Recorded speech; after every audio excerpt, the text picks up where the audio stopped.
Good evening. Thanks for being with us tonight. My name is Mary Chris Coriel, and I'm honored to serve as the president of St. Joan Antida High School. We're excited to share a lot of information with you this evening, and at the same time, we promise to keep our presentation to 30 minutes.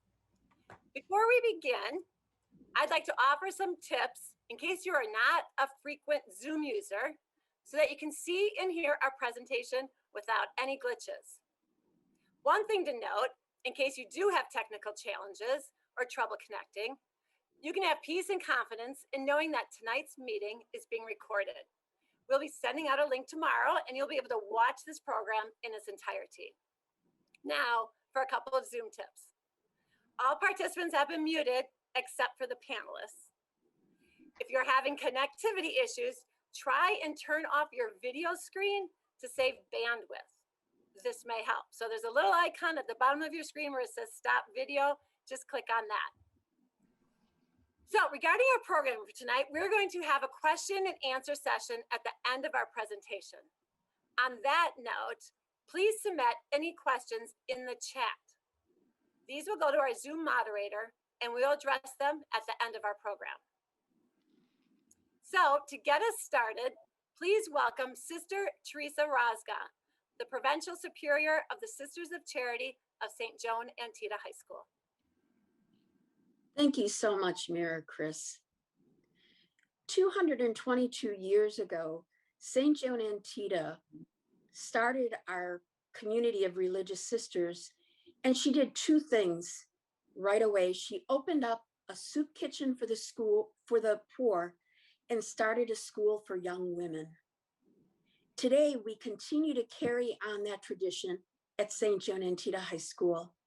I can assure you that the sisters are deeply committed to continuing our mission to educate young women for their God-given future. But we realize we cannot do it without your help. You might wonder why we call it an investors meeting, but it's true because what you're investing in are the lives of our students. It's their education, but it's not only affecting them, it ripples off to affect their present families, their future families, and the society and the culture and the city in which they live. 90% of our students stay right here in the Milwaukee area, and they go on to areas of business, technology, education, hospitality, healthcare. Some go into the military, some are politicians, some are entrepreneurs. And we are so grateful for the support that you offer. I'd like to go ahead and introduce two of our other speakers for tonight. David Rutgers is the chair of our board of directors, and Dr. Jennifer Manning is our vice chair of the board of directors. Thank you. Thank you, Sister. This is Dave Rutgers. I want to first start by thanking Sister Teresa, as well as all the sisters of the St. Joan Antida community, for your continued support of the education of young women in Milwaukee. The success of SJA and the women you have educated are tributes to your commitment to the high school. For others, I want to just welcome you again to SJA's first investors meeting. You're probably asking yourself, why investors and why attached to a school? SJA, as a private high school, is like a business. It has a balance sheet, income statement, budgets, performance evaluations, analysis, and all the trappings of a business. In addition, a school has customers, students. Mary Chris will be going into the students that we have. And we have investors, just like a business, all of you.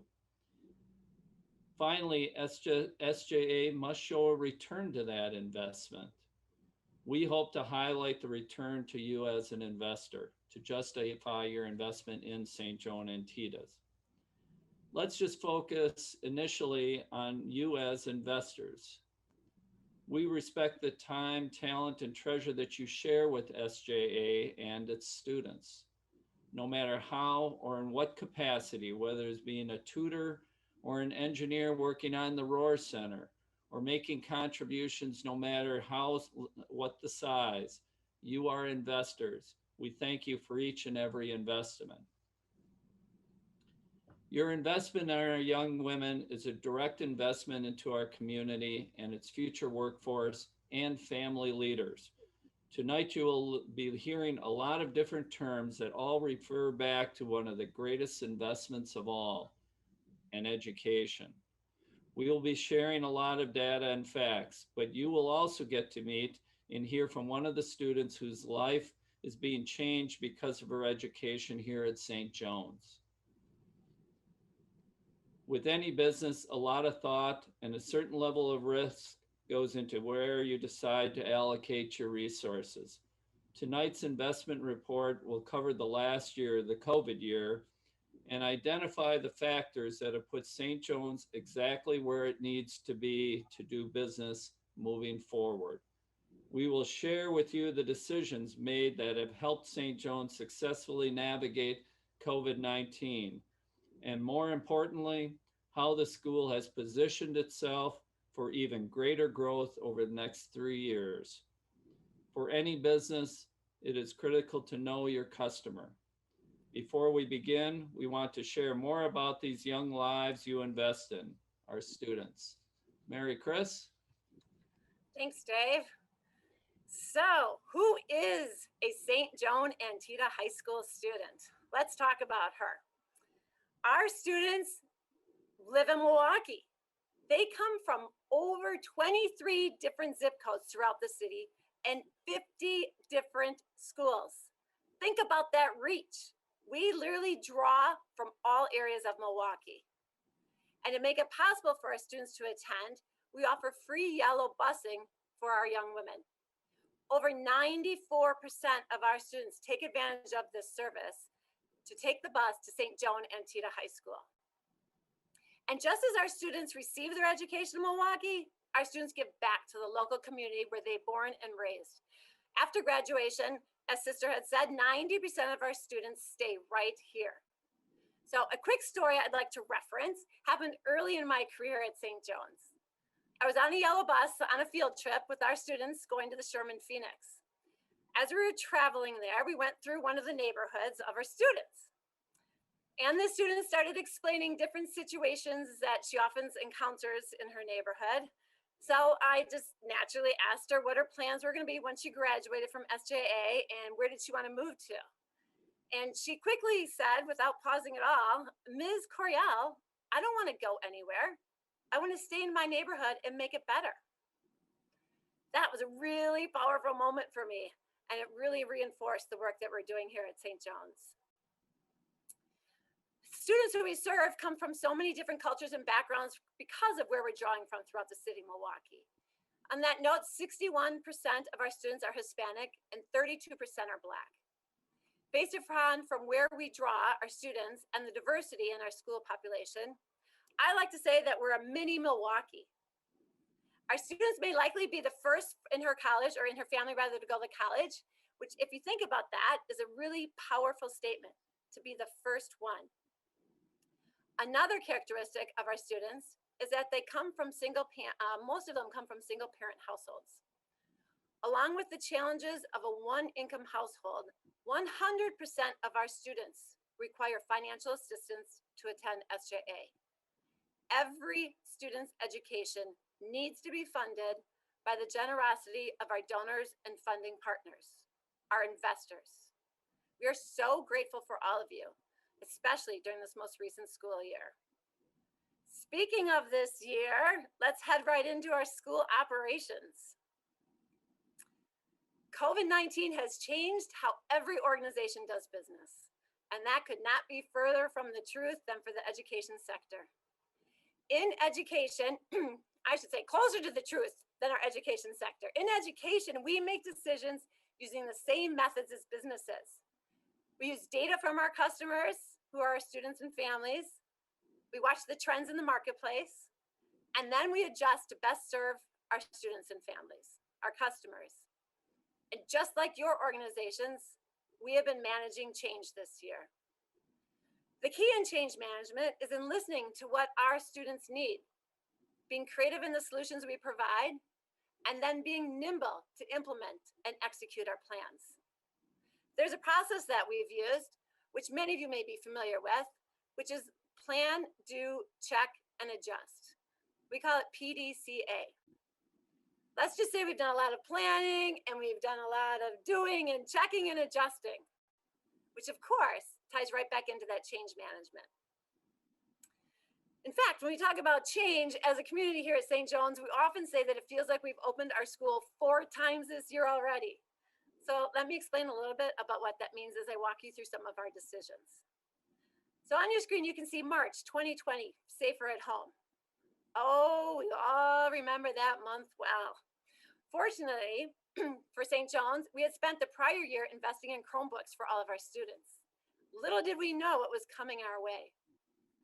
Our students were able to leave with Chromebooks, which was amazing and wonderful, and we finished the semester virtually. We then held our graduation virtually as well in June of 2020. I remember a moment that was particularly hard with this decision. When we had to switch to a virtual graduation and we communicated it to our seniors, one of the students spoke up and said she was disappointed that she wouldn't be able to walk across the stage. And then she got teary-eyed and she said she was most sad that her parents weren't going to be able to see her receive her diploma, since she was the first one in her family to graduate from high school. It was tough to hear that story, so we knew that as we planned ahead, we were going to have to see what we could do to make things better for our students. Continuing on, we spent the next summer months planning for what we had thought was going to be a hybrid opening in August. However, just in late July, MPS announced that they were going to be fully virtual. And we were like, what? We're going to be hybrid. MPS is going to be fully virtual. So at that point, we also shifted to fully virtual. The reasoning is because many of our students have younger siblings in the MPS system. And we knew that if the younger siblings were home, our students would also have to stay home to care for them while their parent worked. So as I said, we switched to a fully virtual plan.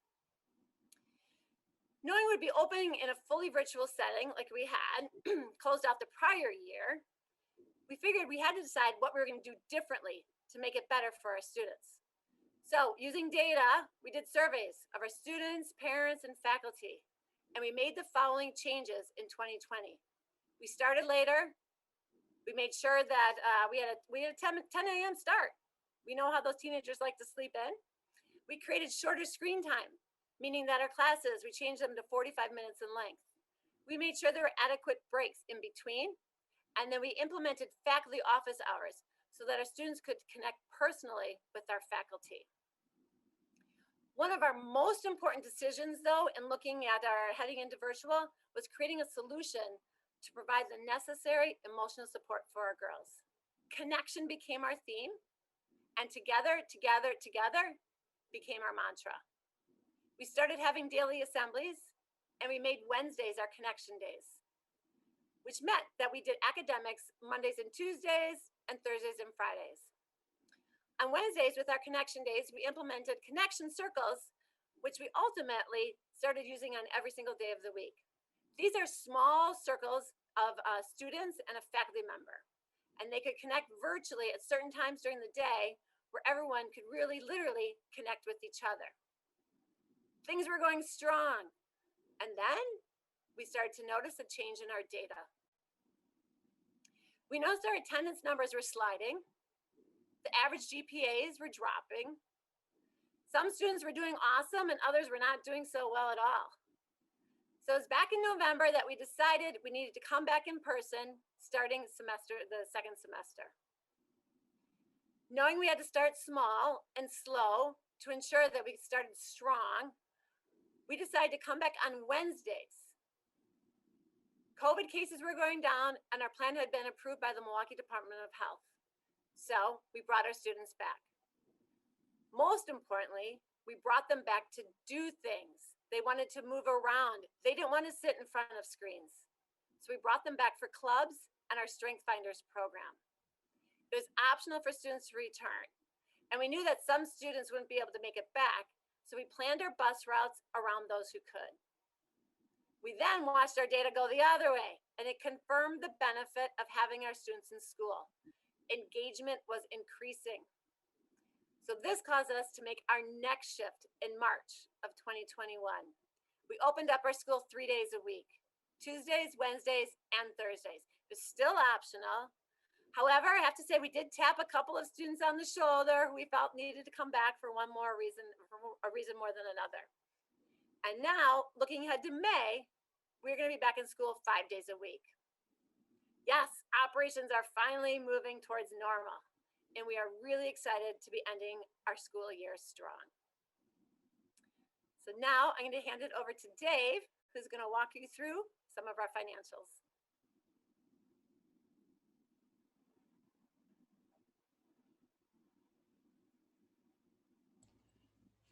Just what you need is a mute and unmute button. Just what everybody wants to hear this evening is about financial statements, but it is what makes the school operate and what makes the school perform. When looking at the financial performance of the school, we'd like to note that SJA has had a balanced budget last year and is projected to balance the budget this year ending June 30th. This all happens despite the loss due to COVID of our largest fundraiser, our gala fundraiser.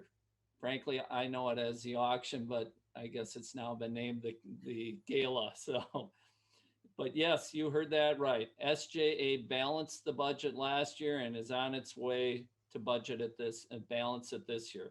How did that happen? The first thing I think that helped significantly was the spaghetti dinner fundraiser. What a terrific community event. People from all over the city came and participated in the spaghetti dinner. We far exceeded any goal we could have ever had, and it was extremely successful. Another thing that we had was cost containment. We'll talk about this in a few minutes.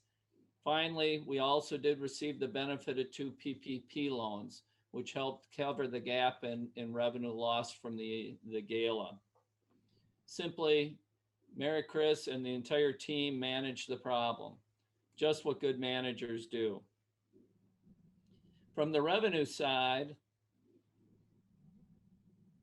you will see that not more than 52% of our revenue comes from donations and community support, with 48% coming from tuition and fees. All of our families rely on the school choice program and financial aid in the form of scholarships in order to attend St. John's.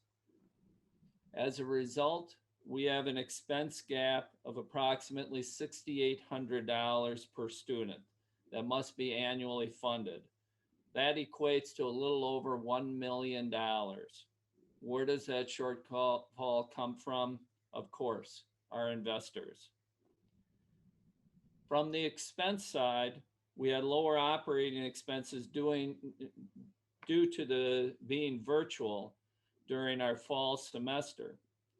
Busing and maintenance were the largest of those cost reductions. However, those cost reductions are dissipating. We are returning to busing. We are returning to having students back in the classroom. All those cost savings have dissipated. Furthermore, these cost savings were offset with the added COVID-19 related expenses, including new cleaning protocols, equipment, PPE supplies, facility enhancements we need to do in order to safely bring the students back into the building this January. Not to least to mention some of the other expenses and technology and other areas that we needed to incur. Now we get to the question of, we were successful in balancing the budget. Now we have the SJA's Investment in Success. These investments are critical to the performance. Mary Chris discussed the need to include the $75,000 in technology infrastructure to add Chromebooks, supporting Wi-Fi hotspots for those families that don't have Wi-Fi, upgrading our faculty laptops so they can be doing remote teaching, purchasing remote learning software and tools.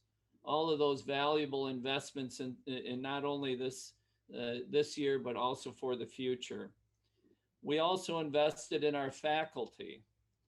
We provided professional development specifically in the area of English as a new language, which was provided by a program to the University of Notre Dame. Our faculty also has been through diversity and inclusion training through a professor at Alverno.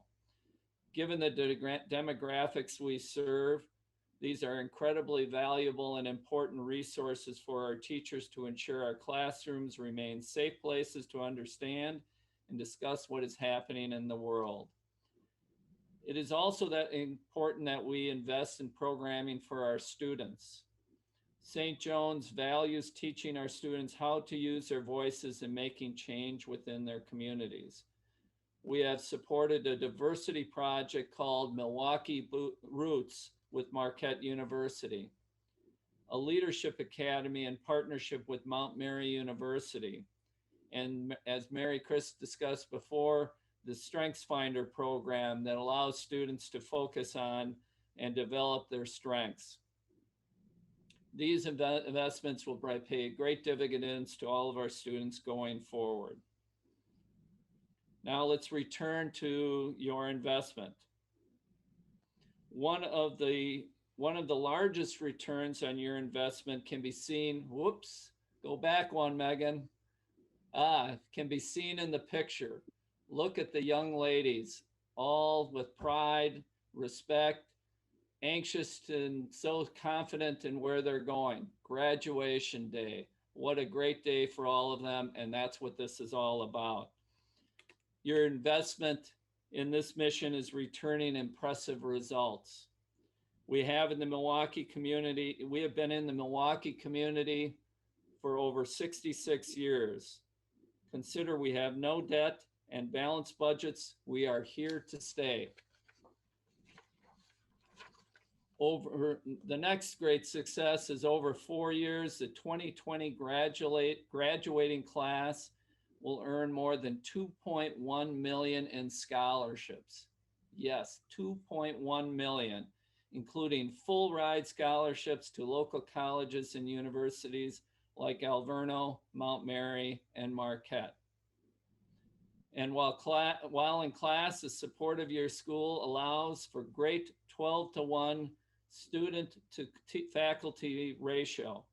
That really allows our teachers to invest in each student, ensuring the students get the attention they need to be successful.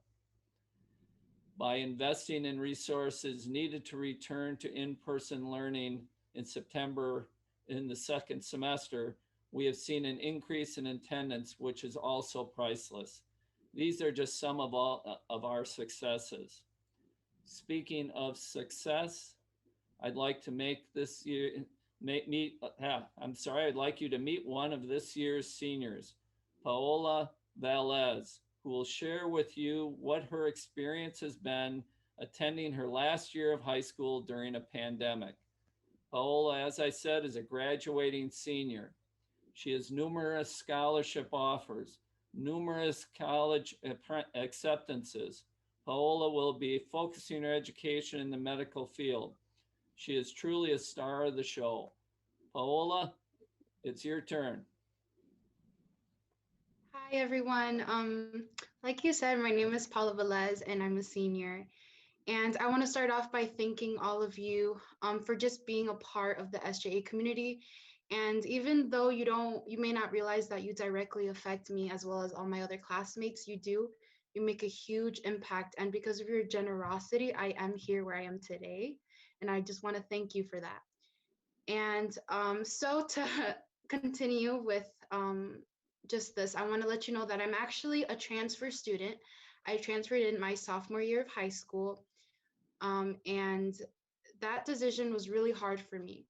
But I knew right away that SJA was a school for me because they're so inclusive, there's so much diversity, and because of the teachers and staff being so amazing, I knew that was my home and that's where I wanted to be for my rest of my high school years. And my sophomore year and beginning of my junior year was amazing. And then the pandemic happened, which none of us were expecting. And that was really hard as a student who's a very visual and tactile learner. And I'm a very outgoing person, so I love communication and being with the staff and teachers and students. That was really hard for me. And because this happened out of nowhere, I don't think any of us were truly prepared for what virtual learning meant. But I do know that St. Joan Antida did their best to make sure that we were receiving the education we deserved and that we needed. And they really did their hardest to implement so many things for us to continue being grounded. Junior year was tough, but entering this school year, my senior year, it was completely different. SJA was fully prepared and they implemented so many amazing things to help us through this school year.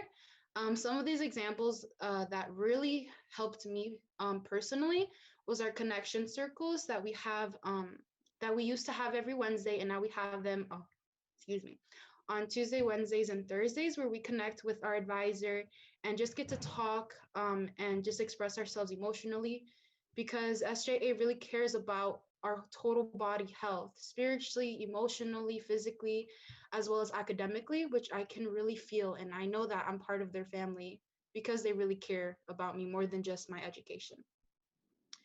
And I am a very self-disciplined person, and being virtual really strengthened that, which I'm thankful for. I had to use my planner way more than I ever thought I needed. And I set a lot of timers mimicking the school bells so that I could remain on track. And my junior year, we did have really long school hours that were like when we were in person. And I would get really bad headaches. And a lot of the teachers were also getting migraines from that. So going into my senior year, the changes that they made really helped me want to stay engaged and focused because I wasn't dealing with the migraines. And they gave us a lot of asynchronous time to work. So we were able to complete our assignments and stuff. And that really helped me. Yeah, and it was just really hard to go through this pandemic. And another thing that they implemented is that we have roar bags. So beginning of each month, we come pick up a bag that has our school supplies. And sometimes the teachers leave us goodies like candy and stuff to just make us smile. And we also have bags for lunch and breakfast to pick up every month for the students who aren't able to cook for themselves or they don't have the resources. And that's just continues to show you how much the school really cares about us. And so I haven't mentioned, but I will be attending the University of Florida in the fall. I will be majoring in health sciences with a minor in biology on the pre-medical track. I want to be a doctor. And I'm also the salutatorian of my class. And I am a first generation student, so I will be the first to graduate from college in my family. And sorry, I'm getting a little bit emotional. I'm just really happy that St. Joan Antida helped me through that, because without this school, I wouldn't have been where I am today. And I applied to many schools, and my counselor, Miss Woods, helped me through that process. And I've been accepted into 8 different schools. I will list some of them off for you: Marquette, University of Denver, Drake University, Loyola Chicago, University of Florida, St. Leo University, and Alverno. And I chose UF because they have such amazing programs for academics. And although being over 1,000 miles away from my home will be hard, I know that's the best choice for my education. But don't worry, I'm planning on coming back. I want to attend the Medical College of Wisconsin and continue making an impact. And once I become a doctor, I actually want to give back to the St. Joan Antida community and become an investor. Because as a doctor, I know I will have the privilege to do so. And I want to motivate all the students of those coming years and to let them know that they can make it. Even if all the odds are stacked against them, they know that they will be able to do it. And I'm sorry, guys. I just got a little bit emotional. And I've always been extremely resilient and motivated for school, and that stems from my parents. We grew up in poverty, and we've come out of that now. Thank you to the Lord. But I want to break the poverty chain in my family, and I want to be successful, and I want my kids to know that they can, get their college degrees, get their masters, and be great. And as a woman of color who will be in the medical field, I want to help stop health disparities. I want to fix that. And I want to make an impact in the community, especially in Milwaukee, because I know there's a lot of need for the stop of health disparities, and there needs a lot of mending in our community. And I want to be a part of that. Again, I just want to thank all of you for listening to my story and for investing in my future, because without all of you, my years in St. Joan Antida wouldn't have been the same. So thank you so much.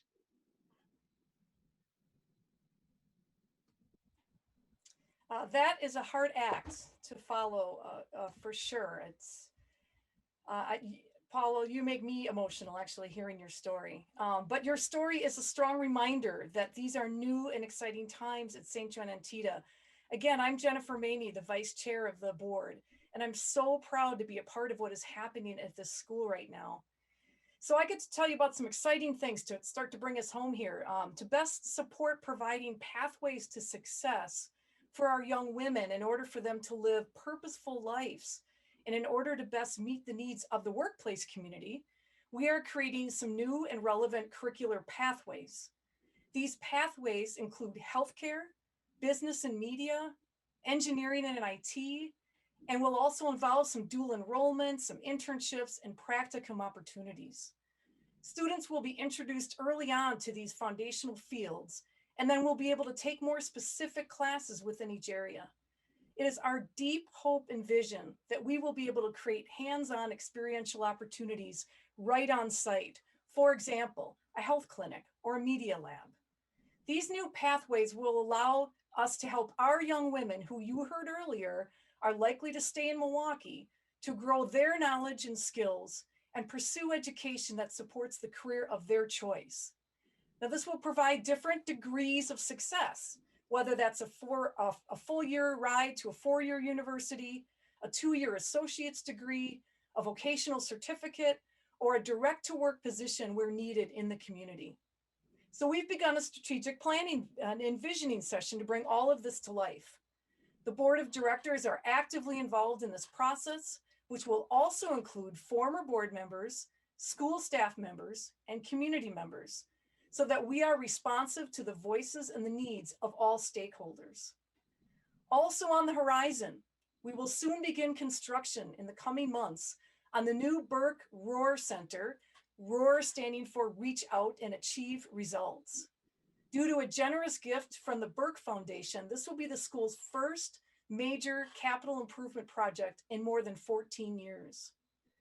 This brand new multi-purpose center will become the central hub for collaborative learning and interaction at the school. The space will be used to foster student engagement, collaboration, and active learning. Students will be able to use the space for club gatherings, tutoring, and small group study. The Roar Center will also feature a cafe that will be student run. Faculty will also be able to use the space for classroom presentations and professional development and trainings. One of the coolest aspects of this space is we will be able to invite the community in for student presentations and smaller special events where you as community members will be able to engage directly with our students and faculty. As both Mary Chris and Sister Teresa mentioned, this will allow us a mutuality in bringing the city to the school and the school to the city. As construction begins this summer, you will be hearing more from us in the coming months on the exciting ways that you can be directly involved and helping us create this new collaborative learning space. Mary Chris? Thanks, Jen. So as Jen has talked about, growth continues here at St. Joan Antida High School. What we need to do is actually, as she said, bring Milwaukee into St. John's, and that is through our program partnerships. So think about this. Think about the company for which you work, or maybe an organization in which you are involved. We could partner on projects. You or others would come to St. Joan Antida and work with our students, and our students could have internships with your businesses. So whether it's a university partner like Marquette University or Mount Mary University or Alverno or Carroll, our corporate partners that we are going to be searching out so that we can round out the experiences of our students is going to lead to that successful career launch. The Burke Rohr Center will play a vital role in these efforts to create the collaborative learning experiences for our young women. This is going to be a great place for everyone to gather. Again, bringing Milwaukee into St. Joan Antida High School and St. Joan Antida High School into Milwaukee. In addition to the career support, we're also adding resources for our students' emotional and academic needs by hiring a social worker to our staff, in addition to tutors who will directly work with students next year. As Paola said, it's the whole student who we educate here at St. John's. The excitement around our new pathways, our expanded electives, and the Burke Rohr Center has already led to an increase in applications at St. Joan Antida. We truly have an opportunity with the uniqueness of our school, being a school of all women of color learning career and college ready skills, to increase our footprint in the city of Milwaukee. Our enrollment projection shows a 33% increase in new student enrollment this school year alone. Our goal, are you ready? Our goal is to double the enrollment of St. Joan Antida High School. It can be done. It has been done. And we're going to do it. We're going to fill this school. We are on the road to success. Now, back to you, Jen Maney. Thanks, Mary Chris. And again, a huge shout out to Paola. You are really a reminder that this is what and who you get when you invest in St. Joan Antida. And we have many more young women with this potential. And when I say that, I mean both at the school right now and in middle schools and elementary schools around the city, with young girls just waiting for this opportunity to prepare a pathway to success and feel confident about a bright future, both for themselves and for their families. Your investment is needed for us to continue to grow and provide opportunities to provide this hope, both for our students and their families and the city of Milwaukee and southeastern Wisconsin. So we like to say, get in early, get in often. St. Joan Antida stock is soaring. Don't forget about our in-person gala, August 14th at the Sharon Lynn Wilson Center in Brookfield, and you'll be able to meet school staff, board members, and other wise investors like yourself. On a personal note, I'd like to share with people who listen to me that this school is my passion. It's where I go, and I tell people this all the time. When I need my energy lifted, my spirit refreshed, I go into the school. It literally is the only school of its kind like it in this city or in southeastern Wisconsin. Between small class sizes, the empowerment of young women, the presence of the sisters, the holistic approach and caring shown to our young women, it really does represent everything we want for the city of Milwaukee, the workplace community, and its surrounding areas. And that is to be full of character, representation, diversity, and women strong. We want to personally thank you for all you have done and continue to do for our St. Joan Antida young women. They are a part of that future in our city, and we want to play a role in preparing them for successful lives, and you help to make that happen. I'm going to throw it back to Sister Teresa for our closing prayer. Thank you so much, Jen. We are so grateful for each one of you. And I can assure you that a day does not go by where the sisters do not pray for all of you and your needs. And that will continue. And so we pray, loving God, help us to continue to be good stewards of the resources you have entrusted to us, so that we can continue our mission of educating young women and making a difference in their lives. Bless all of these good people gathered here tonight with an abundance of your blessings, all that they need, all that they desire, all that is in their heart, in the hearts of their loved ones. We ask this, Lord Jesus, in your name. Amen.